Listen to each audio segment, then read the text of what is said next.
السميع العليم من الشيطان اللعين الرجيم. بسم الله الرحمن الرحيم. الحمد لله الملك الحق المبين، والصلاة والسلام على أشرف الخلائق أجمعين سيدنا ومولانا بالقاسم محمد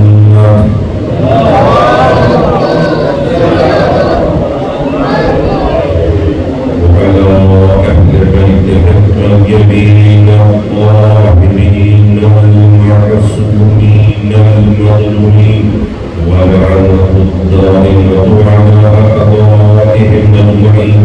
أما بعد، فقد قال الله سبحانه وتعالى في محكم كتابه المبين وهو أصدق الصادقين. بسم الله الرحمن الرحيم. وما خلقت الجن والإنس إلا ليعبدون. صدق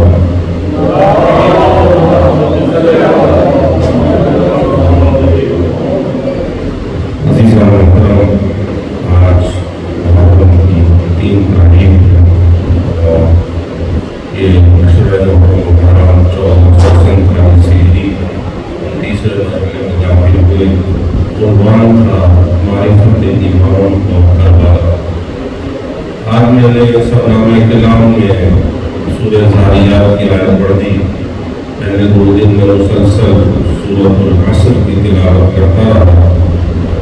آج جو میں نے تلاوت کی اس کا عنوان بھی یہ ہے کہ خدا نے شاہ فرمایا ہے کہ ہم نے تمہیں نہیں پیدا کیا.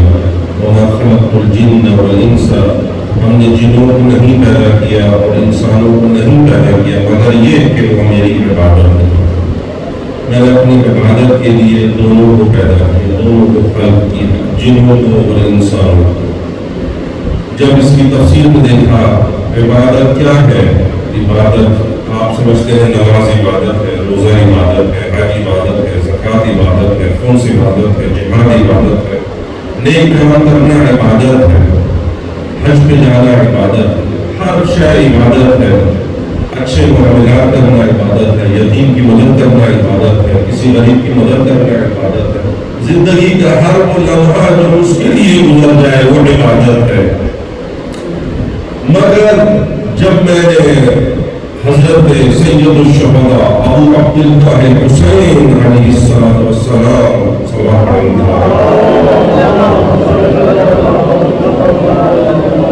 جب ان سے کسی نے پوچھا کہ مولا یہ کیا خدا بندے کہنا چاہ رہا ہے، تو فرماتے ہیں ان اللہ عز وجل ما خلق العباد، اللہ نے لوگوں کو نہیں خلق کیا الا لیعرفوا.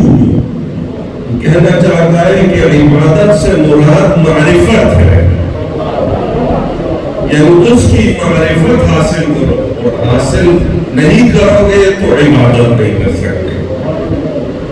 وَمَنْ عَرَفَهُ فَإِذَا عَرَفَهُ، جس نے اس کو پہچان لیا عبدہ، اس نے عبادت کی. جس نے اس کی عبادت کی اس نے پھر کسی غیر کی عبادت نہیں.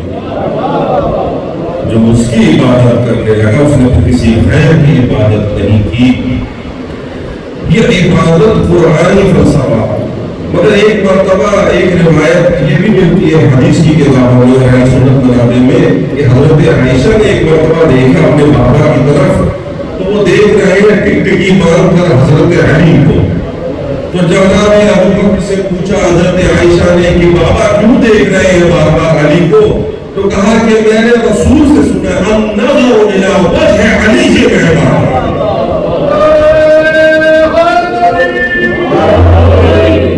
علی کے چہرے کی طرف دیکھنا عبادت ہے. تو میں کیوں نہ عبادت کرتا ہوں. حدیث یہ بھی ملتی ہے النظر الی الکعبۃ عبادت، کعبے کی طرف دیکھنا عبادت ہے. مگر کعبے کا ذکر کرنا یہ نہیں ملتا حدیث میں کہ کعبہ کعبہ کرتے رہے اور عبادت ملے. لیکن حدیث کے الفاظ یہ ہے ذکر علی کے عبادت، علی کا ذکر کرو تو عبادت. علی کا ذکر عبادت ہے، علی کی طرف دیکھنا عبادت ہے، اور زیّنوا مجالسکم بذکر علی ابن ابی طالب، اپنی مجالس کو زینت دو علی کے ذکر سے، جہاں بیٹھ جاؤ علی کا ذکر کرو، یہ عبادت ہے، یہ عبادت ہے، یعنی علی کا ذکر، علی کو حجت خدا، علی کا ذکر کیا یعنی خدا بند عالم کی طرف موجود کیا، خدا کی طرف موجود، اس لیے معرفت امام ضروری ہے، حجت۔ ایک منزل پر ابو عبداللہ حسین سید الشہداء سے کسی نے پوچھا، مولا یہ اس آیت کا مطلب کیا ہے؟ یوم ندعو کل اناس بامامہم، سورہ اسراء کی آیت ہے، اس کا کیا مطلب ہے کہ اس دن یوم ندعو کل اناس، ہم ہر انسان کو بلائیں گے بامامہم، اس کے امام کے ساتھ، اس کا کیا مطلب ہے؟ مولا سے پوچھا، مولا نے فرمایا امام دو ہیں، امام دو ہے اس دنیا میں، ایک حق کی طرف بلانے والا، ایک ہدایت دینے والا، ایک گمراہی کی طرف بلانے والا، ایک ضلالت کے اندر بلانے والا۔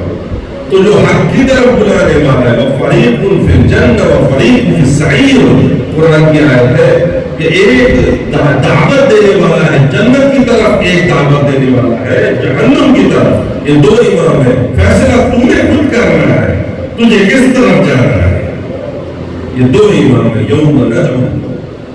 میرا سوال ہے کہ آج کی دنیا میں دنیا امت مسلمہ امام کس کو سمجھتی ہے؟ امام کس کو سمجھتی ہے؟ لوگ کہتے ہیں امام مہدی آئیں گے، اور یہ ہمارا ڈاکٹر اسرار بھی گزرے اہل سنت کے دعوت اسلامی کے بہت مبلغ تھے اور قرآنی اکیڈمی کے، انہوں نے بھی کہا، سب تسلیم کرتے ہیں کہ امام آئیں گے، امام مہدی آئیں گے۔ تو میں ان سے سوال کرتا ہوں، میں کہتا ہوں جناب آپ نے رسول کے بعد شورا بنا کر امام اور خلیفہ بنا لیا، تو آج بھی آپ کے پاس موقع ہے امام مہدی بنا لیں۔ آپ یہ کیوں کہتے ہیں کہ امام آئیں گے؟ انہوں نے کہا نہیں، ہم بنا نہیں سکتے، امام مہدی آئیں گے۔ تو ہم نے کہا یہی فرق ہے ہم میں اور آپ میں، آپ نے آخری کو اللہ کی طرف سے سمجھ لیا، ہم نے کہا کہ نہیں، نبی کے بعد سے تسلسل اللہ کی طرف سے۔ صلوات پڑھیں محمد۔ معرفت امام جس کے اندر ہوگی، اس کے اندر سب سے بڑا جو جز ہوگا، ایلیمنٹ ہوگا، جو سب سے اندر بڑی خصوصیت ہوگی، وہ کیا ہوگی؟ وہ ہے کسی غیر کے آگے نہیں جھکے گا، وہ کسی غیر کا بندہ نہیں بنے گا، وہ مرد حر ہو، وہ مرد آزاد ہوگا، وہ کسی کا غلام نہیں ہوگا۔ کیوں؟ کیونکہ وہ علی کا ماننے والا ہے، اور علی علیہ السلام کا درس یہ ہے، درس یہ ہے کہ لم تکن عبد غیر، کسی غیر کے بندے نہ بنو، کسی غیر کے بندے نہ بنو۔ کب جعلک اللہ حرا، کیوں نہ بنو؟ کیونکہ اللہ نے تمہیں آزاد خلق کیا ہے، تمہیں آزاد بنایا، تو تم کسی غیر کے بندے نہ بنو۔ تو آج کی یہ دنیا یہ چاہتی ہے کہ کسی کہ ہم آرڈر پر چلیں، لیکن جو حسینی ہے، جو حسینی ہے، جس کے اندر روح حسینی ہے، جس کے اندر، جس کی زندگی میں رمق حسینی ہے، وہ کبھی کسی غیر کا بندہ نہیں بنتا، کسی غیر کا بندہ۔ اسی لیے امام حسین علیہ السلام نے جب کوفے کے لوگوں سے خطاب کیا تھا، تو ایک مرتبہ جب ان کو ہدایت کی حجت تمام کی، تو ان کو یہ کہا، الا وان الدعی ابن الدعی قد رکز بین اثنتین، اور لوگوں سنو، کوفے والوں، شام والوں سنو، کیوں؟ یہ جو دعویٰ کرنے والا ہے الدعی ابن الدعی، اس کا میں ترجمہ نہیں کر سکتا اس میں، بس یہ جو نابکار عورت کا بچہ یہ مجھ سے چاہتا ہے، الدعی ابن الدعی یہ مجھ سے چاہتا ہے، قد رکز بین اثنتین، دو راستوں میں سے ایک راستے کو چن لوں۔ کس راستے کو؟ بین السلة والذلة، یا تو میں تلوار اٹھا لوں یا میں ذلت کا لباس پہن لوں. اور سن لو میں حسین ابن علی ہوں, میں ذلت کا لباس تو نہیں پہن سکتا. ہیہات من الذلہ, ذلت ہم سے کوسوں دور ہے, کوسوں دور ہے. تو حسین ابن علی کا یہ پیغام ہے, بین الذلۃ والذلہ ہیہات من الذلہ. ہم کسی غیر کے بندے نہیں بنیں گے, کسی غیر کی غلامی قبول نہیں کریں گے. ہم مرد وہ ہیں, ہم مرد آزاد ہیں. اور کربلا کا درس درس حریت ہے, درس آزادی ہے, درس انسانیت ہے. یہ کربلا کا درس, یہ جو جوش نکلتا ہے انسان کو بیدار کو بولے تو ہر قوم پکارے گی ہمارے ہے حسین.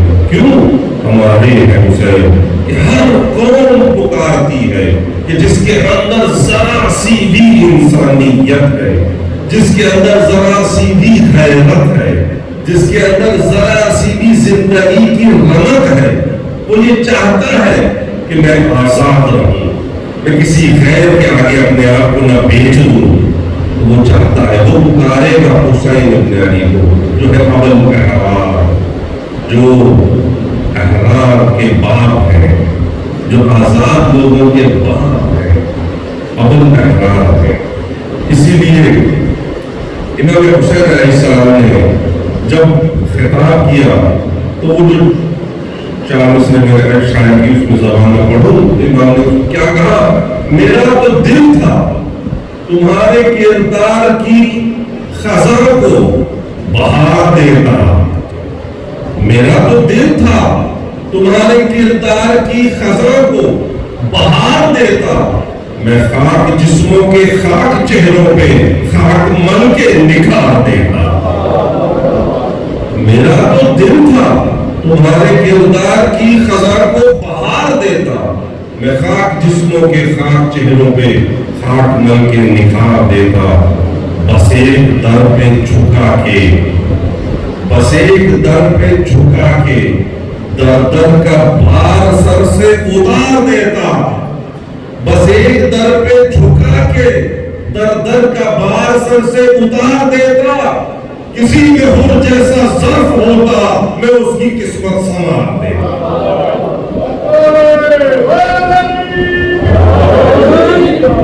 کسی میں حر جیسا ظرف ہوتا میں اس کی قسمت سنوار دیتا. کوئی حر تو آتا, کوئی آتا ہو. ہمارا شب انتظار صبح مثال, ساری رات انتظار میں گزاری. ہمارا شب انتظار صبح مثال, شب نہیں زندگی گزاری ہے. ایک رات نہیں گزاری, پوری زندگی گزاری. شب نہیں زندگی گزاری ہے.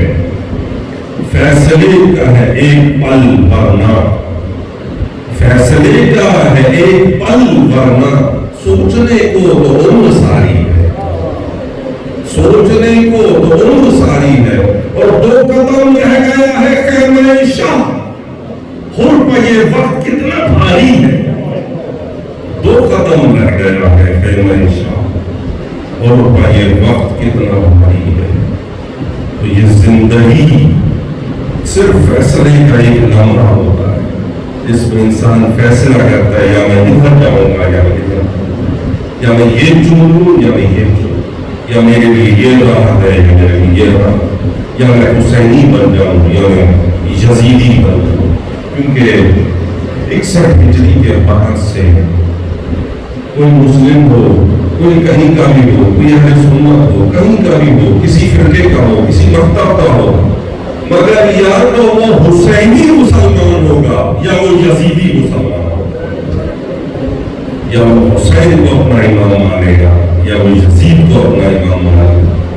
کیوں؟ کیونکہ تمام بڑے بڑے محققین, بڑے بڑے علماء, بڑے بڑے تاریخ دان یہ لکھ گئے کہ ابن خلدون سے لے کر امام زہبی سے لے کر امام ابو الفدا سے لے کر اور مولانا مودودی تک کہ یزید ایک فاسق انسان تھا, فاجر انسان تھا, جس نے اس کی بیعت کی, جو اس کے پیچھے چلا وہ جہنم کا حقدار ہے, وہ جہنم کا حقدار ہے. اسی لیے حسین ابن علی میں کوئی کلام نہیں ہے کسی کو. اور کیسے ہو جس کے لیے ما ینطق کی زبان سے یہ حدیث نکل جائے کہ جب وہ چھوٹے تھے تو کہا الحسن والحسین سیدا شباب اہل الجنہ. یہ حسن اور حسین میرے بچے صرف بچے نہیں ہیں، یہ جنت کے سردار ہیں، اہل جنت کے سردار ہیں. یہ تو بھی جوان بھی نہیں تھے، اہل جنت کے سردار ہیں. اب آپ دو حدیثیں بناتے رہیے مگر اہل جنت کے سردار حسن اور حسین. کس نے کہا؟ رسول. کیا جذبات میں کہہ دیا؟ نہیں، جذبات میں نہیں کہا، رسول نے حقیقت بتا دی کہ جس کو جنت کی طرف سفر کرنا ہے حسین ابن علی اور حسن کے دروازے پر آنا پڑے گا. اور یہ حسن اور حسین امامان کانا و کانا، یہ حسن اور حسین امام ہے، چاہے یہ جنگ کرے چاہے یہ امن کر کے بیٹھ جائے، صلح کر کے بیٹھ جائے، یہ امام ہے. ان کی اطاعت لازم ہے، چاہے حسن علیہ السلام صلح کرے چاہے حسین جنگ کرے، یہ امام ہے، ان کی اطاعت لازم ہے. چون چرا کا محل نہیں ہے، چون چرا کا موقع نہیں ہے. تو دو ہی فرقے ہیں، دو ہی راہیں ہیں، دو ہی طریقے ہیں، یہاں جائے انسان یہاں. اور خوش قسمت ہے آپ، خوش قسمت ہے وہ لوگ جو فرش رضا بچھاتے ہیں، جو یہ اعلان کرتے ہیں کہ ہم حسینی بننا پسند کرتے ہیں، ہم حسینی ہیں، ہم مادے حر ہیں، ہم حسین کے عزادار ہیں، ہم حسین کے ماتمدار ہیں. ہم وہ لوگ ہیں کہ کسی باطل کی بیعت نہیں کر سکتے، کسی باطل کے سامنے جھک نہیں سکتے. کیونکہ خواجہ معین الدین چشتی نے جب کہا تھا شمس حسین بادشاہ مست حسین دی مست حسین دی پانا مست حسین سردار ندا دست در دست یزید حقا کے بنا لاڑی مست حسین. تو جس مصرے میں یزید کا نام لیا اس مصرے میں امام حسین کا نام نہیں رکھا تو فیصلہ کر دیا کہ یہ دو راہیں ہیں، یہ دو راہیں ہیں، ایک الہی اسلام ہے، ایک سیاسی اسلام ہے. جو اس راہ پر چلے گا وہ حسین کا حکمدار ہے، جو اس راہ پر چلے گا وہ یزید کا پیروکار ہے، وہ یزید کا پیروکار ہے. اور یہی تو راہیں ہیں تاریخ میں. طول تاریخ سے دے کر دیکھیے، تاریخ کو دیکھیے اور اچھڑتی ہوئی نگاہ سے پڑھیے تو آپ کو سمجھ میں آ جائے گا کہ دین کے لیے تخت و تاج چھوڑا کس نے اور تخت و تاج کے لیے دین کو توڑا کس نے. یہ ہے حسین ابن علی کا یہ پیغام ہے. اس لیے جو آیت میں نے آپ کے سامنے تلاوت کی، معرفت، عبادت بمانا معرفت، عبادت ہوگی معرفت کے ساتھ، اور معرفت ہوگی تو پتہ چلے گا کہ ہم امام کس امام کے پیچھے چلیں گے، کس امام کو اپنائیں گے. اور جس امام کے پیچھے چلیں گے ہمارا حشر بھی وہی ہوگا. یوم ندعو کل اناس بامامہم، ہم محشور ہوں گے اسی امام کے ساتھ. چاہے امام یزید کو بناؤ، امام مروان کو بناؤ، امام حجاج بن یوسف کو بناؤ، امام کسی کو بھی بناؤ، ابن زیاد کو بناؤ، یہ تمہاری مرضی ہے. تمہارا حشر اسی کے ساتھ. یوم ندعو کل اناس بامامہم، ہم بن کے بھی چوٹ پر حسین ابن علی کو امام بنا، اور ہمارا امام ازل کا ابد وہی ہے. اس لیے معرفت امام بہت ضروری ہے. تو اس سلسلے میں یہ یوم ندعو کل اناس بامامہم ایک واقعہ سناتا ہوں. اور مسائل کی طرف کافی کمی ہے لیکن مجھے احساس ہے. توجہ رکھیں، علامہ امینی بہت بڑا نام، صاحب القدیم، علامہ امینی صحیح القدیم. القدیم 11 جلدوں میں مستند ترین کتاب حدیث کے اوپر موجود ہے. اس میں اہل سنت کے منابع سے، اہل سنت محققین سے مستند ترین حوالے. القدیم اس کا کوئی جواب نہیں، وہ نہ دے سکا وہ نہ دے گا. صاحب القدیم علامہ ان سے مناظرہ ہو گیا، کہیں بلایا گیا ان کو. دوسرے فرقے کے لوگ تھے اہل سنت، ہم احترام کرتے ہیں تمام فرقوں، ہم احترام کرتے ہیں مناظرہ سنت. کیوں؟ کیونکہ ہم ملت اسلامیہ کو یہ پیغام دینا چاہتے ہیں کہ ہم جنگ کے داعی نہیں ہیں، ہم امن کے داعی ہیں۔ اسی لیے علامہ امینی نے کہا دیکھو بات ہوگی مشترکات پر ہوگی، اختلاف پر بات نہیں ہوگی۔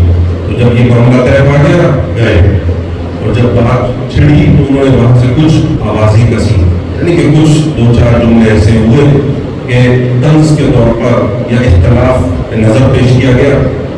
علامہ امینی نے کہا دیکھو بات تو یہ طے ہوگی کہ کوئی بات نہیں ہوگی، اب ہو ہی گئی ہے تو میں پوچھنا چاہتا ہوں یوم ندعو کل اناس بإمامہم، اور ما تولوا یعرف امام زمانہم میں طریقۃ الجاہلیہ، جو ہمارا اپنے زمانے کے امام کو نہ پہچانا وہ جاہلیت کی موت مرا۔ یہ رسول کی حدیث ہے، صحیح ہے؟ انہوں نے کہا صحیح ہے۔ اہل سنت والوں نے صحیح ہے، صحیح ہے؟ انہوں نے کہا بالکل صحیح۔ تو جب صحیح ہے تو میرا سوال ہے سیدہ فاطمہ الزہرا سلام اللہ علیہا، سوال پڑھ لیجیے۔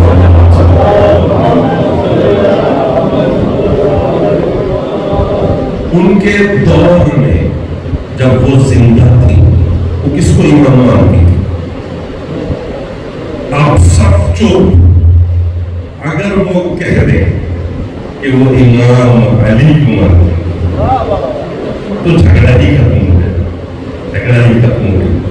اگر وہ کہہ دیں کہ وہ اس کو امام مانتی تھی ان کو نہیں مانتی تھی تو پھر جھوٹ ہو گیا، سیدہ پر بہتان مار دیا، اور وہ باندھ نہیں سکتے کیونکہ سیدہ فاطمہ الزہرا صدیقہ ہے، اہل سنت بھی مانتے ہیں، وہ کوئی ایسا اقدام نہیں کر سکتی، رسول کی بیٹی ہے، وہ سب جانتی ہے، تو وہ کچھ ایسا اقدام نہیں کر سکتی، کسی ایسے کو امام نہیں مان سکتی۔ اگر مانتی تو اعلان کر دی، اور نہیں کیا تو یہ بات واضح ثبوت ہے کہ کون اس کا امام تھا، تو بس پھنس گئے۔ اسی لیے علامہ امینی نے کہا جہاں رہنا چاہتے ہو وہیں رہو، جہاں رہنا چاہتے ہو وہیں رہو، علی والوں سے بات کر کے پھنسو گے۔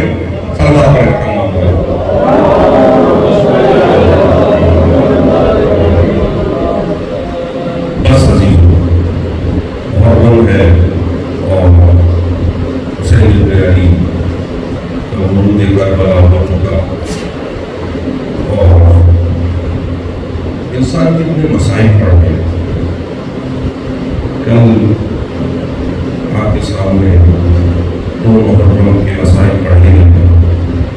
امام حسین کا قافلہ دو محرم کو کربلا میں آیا، کربلا میں مرود ہوا امام کا۔ آج میں چاہتا ہوں کہ جناب کو جو ہے اپنے گھر کی کچھ ذکر نصیحت ہو جائے۔ یہ وہ کون ہے؟ یہ وہ ہے جس نے راستہ روکا ہے، آپ سب جانتے ہیں۔ لجام فرس میں رات تھام کر کہا امام کو آپ آگے نہیں جا سکتے۔ امام نے کہا کہ امام تیرے ہوا میں بیٹھ گیا، تو نے کس طرح سے میرے لجام میں ہاتھ ڈال دیا، مولا آپ نے تو میری بات لے لیا، مگر میرے اندر جرأت نہیں ہے کہ آپ کی مراد کا نام اپنی زبان پر لے جاؤں۔ کہا وہ کیا چلتا ہے؟ کہا بس حکم ہے کہ آپ کو روکا جائے، آپ کو روک، جب روکوں تو دو راستے ہیں، نہ کوفہ جانے ہو یا کربلا کی طرف چلو۔ امام نے کہا روکنا کیوں ہے زبان میں؟ کہا پیاسا ہوں، دور صحرا سے آ۔ امام نے کہا بس مشکوں کے منہ کھول دو، پہلے پانی تو پلاؤ ان کو، پانی پلاؤ۔ کہا پہلے پانی پی پھر بات کریں گے۔ پانی پلایا، پانی پیا، سیر ہو کر دیا۔ کہا مولا سب لشکر والوں کو پانی پلا دیا۔ کہا دیکھو ان کے جانور بھی تو ہیں، یہ دیکھو کتنے پیاسے ہیں، ان کے جانوروں کو پانی پلاؤ، ان کے جانوروں کو۔ حسین ابن علی کو عہد کرنے آ رہا ہے، مگر حسین وہ کریم ابن کریم ہے کہ تو جہاں بندوں کو پانی پلانا، وہ ان کے گھوڑوں کو رکھوالوں کو پانی پلانا، پانی پلا دیا، بس چلے۔ اور قرہ ابن قیس کہتا ہے 10ویں کی رات تھی، اور بے چین تھا، اور کبھی ادھر جا رہا ہے کبھی ادھر جا رہا ہے۔ وہ کہتا ہے تجھے کیا ہو گیا؟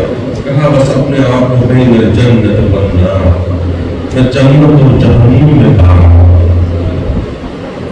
تم نے آوازیں سنی ہے اللہ تشنا تشنا، کہتے ہیں کیا ارادہ؟ کیا بس میں چاہتا ہوں گھوڑے کو پانی پلاؤں، یہ اس کی ترکیب تھی۔ کہا میں سمجھ گیا یہ اب یہاں سے جانا چاہتا ہے۔ قربا نے اپنے آپ کو اعلان کیا اس سے، اور چلا آیا۔ جب قریب آیا تھا ڈھال کو الٹ دیا تھا، نیزے کو نیچے رکھ دیا اور اپنے ہاتھ پسے پشت کر دیے اور یہ کہتا ہوا آ رہا تھا دعا مانگا، اللہم انی عبدت اولیاء، بارے میں نے تیرے اولیاء کو ڈرایا ہے، بارے میں نے تیرے اولیاء کو، میں ان کا گناہگار ہوں، کیا میری معافی ہو سکتی ہے؟ اتنے میں یہ الفاظ کہہ رہا تھا کہ حل من توبہ، کیا میری توبہ قبول ہو سکتی ہے؟ تو حسین ابن علی خیمے سے نکلے، کہا اللہ نے تیری توبہ قبول کر لی۔ جب یہ سنا اللہ نے تیری توبہ قبول کر لی، پھر نے اپنے آپ کو گرا دیا، کہا مولا میرے جیسا گناہگار اور آپ نے توبہ قبول کر لی۔ بس عزیزو یہ خرم ہے۔ اور زہیر ابن قیم بجلی، زہیر ایک منزل پیچھے قیام کرتے ہیں، حسین آگے چل رہے ہیں۔ زہیر کہتے ہیں کہ میں چاہتا تھا کہ میرا ٹاکرا نہ ہو حسین ابن علی سے، میں نہیں چاہتا تھا کہ ان سے ملوں گا تو کیا کروں گا، کیا کہوں گا، مگر ایک مرتبہ مقام ضرورت پر، منزل ضرورت پر ایک جگہ پر ہمارا دونوں کا خیمے نصب کیے گئے اور اتفاقاً ملاقات ہو گئی۔ ملاقات نہیں تھی، خیمے لگائے گئے تھے۔ ایک مرتبہ کھانا ہی کھا رہا تھا اور سوچ میں گم تھا کہ پیغام نہ آ جائے حسین کا، اتنے میں قاصد آیا اور کہا حسین کا قاصد ہوں، مولا بلا ہے۔ اس کی زوجہ کی دلہن بنت عم، اس نے کہا سوچتا کیا ہے؟ ارے ابن رسول ہے، ارے اس کی آواز تو سن لے، اس کا پیغام تو سن لے، تجھ پر راضی ہے؟ اس کی بات سن کر تاریخ میں نہیں ملتا کہ زہیر ابن قیم کی امام سے کیا باتیں ہوں، مگر زہیر جو پریشان بیٹھا تھا، جو بالکل مضطرب تھا، جو چاہتا نہیں تھا کہ میں امام سے ملاقات کروں، ایک مرتبہ جب جانے لگا پریشانی کے عالم میں کہ جا کر ملتا ہوں، مگر جب ہو کر آیا ہے تو خوشی سے کھلکھلا رہا تھا۔ اس کی زوجہ نے پوچھا تجھے کیا ہو گیا؟ گیا تو بڑا غمگین تھا۔ کہا بس زوجہ تجھے یہاں آزاد کرتا ہوں، میرا اور تیرا سفر یہیں تک تھا، تیرا ساز و سامان یہ سب تیرا ہے، تجھے آزاد کر رہا ہوں، میں حسین ابن علی کے ساتھ جا رہا ہوں، میں اس کا ساتھ دوں گا اور انہی کی معیت میں مروں گا۔ ایک مرتبہ اپنے ساتھیوں کو کہتا ہے دیکھو تم میں سے جو چلنا چاہے چلے، ورنہ یہ آخری ملاقات ہے، اب ہم حشر میں لے گئے۔ بس یہاں کہہ کر زہیر اپنا سامان باندھنے لگا اور جب چلنے لگا نا تو اس کی زوجہ نے پکڑ لی۔ کہا زہیر اپنے لیے تم نے خوب وعدہ کیا حسین ابن علی سے، خوب وعدہ کیا، مگر یاد رکھ دیکھ تمہارا شوہر رہا، مگر تو وعدہ کر کل قیامت والے دن حسین کے نانا سے میری شفاعت کروائے۔ یہ حسین کی یہ زہیر ابن قیم کی زوجہ تھی۔ بس عزیزو ان کی شہادت پڑھوں میں زہیر کی، ارے ایک مرتبہ اور زہیر دونوں نے مل کر حملہ کیا تھا، میمنہ اور میسرہ سے، یہ دونوں جنگ لڑ رہے تھے۔ پھر ظہر کا ہنگامہ آیا، پھر زہیر ابن قیم ایک مرتبہ امام کے ڈھال بن گئے اور پھر حملہ کیا اور ایک مرتبہ خطاب کیا، رجس پڑھا اور کہا کہ کوفیوں جانتے نہیں ہو کس کے مقابل میں آئے ہو، یہ حسین ابن علی ہے، کس کے مقابل میں آ کر تلوار ساتھ چلا رہے ہو، اپنے آپ کو جہنم میں چھوڑ رہے ہو. تو ایک مرتبہ جب رجز پڑھا تو زہیر نے قین ایک مرتبہ حملہ کیا اور زہیر نے کتنوں کو فنار کیا. ارے کوئی سنبھلتا نہیں تھا. عمر ابن سعد نے کہا اس کو دھوکے سے مارو، سب مل کے مارو. تو زہیر ابن قین جب سنبھل نہ سکے اور شہید ہو گئے. اور ایک مرتبہ جب عصر کا ہنگام ہوا، اس کی زوجہ نے غلام کو حکم دیا کہ جا اپنے آقا کو کفن پہنا کر آجا. کفن بھی دیا، سارے لاشیں پڑے تھے. عزیزو ایک مرتبہ جب وہ آتا ہے اور دیکھتا ہے کہ ایک مرتبہ زہیر کے لاشے کو کفن پہنا دے تو آ کر واپس آ کر گریا کرتا ہے. زہیر کی زوجہ سے ہاتھ باندھ لیے، کہا آقا زادی ارے کیسے اس کو کفن پہناؤں؟ ارے حسین ابن علی کا لاشا دیکھ کر آ رہا ہوں. ارے جب حسین کا لاشا ایسے پڑا ہے، کوئی کفن پہنانے والا نہیں، تو زہیر کو کیسے کفن پہنا؟ یہ زہیر کا لاشا تھا. ارے جب حور کا لاشا آیا، ایک مرتبہ حسین نے حور کے لاشے کو اپنے زانوں پر رکھا اور کہا حور انت حر فی الدنیا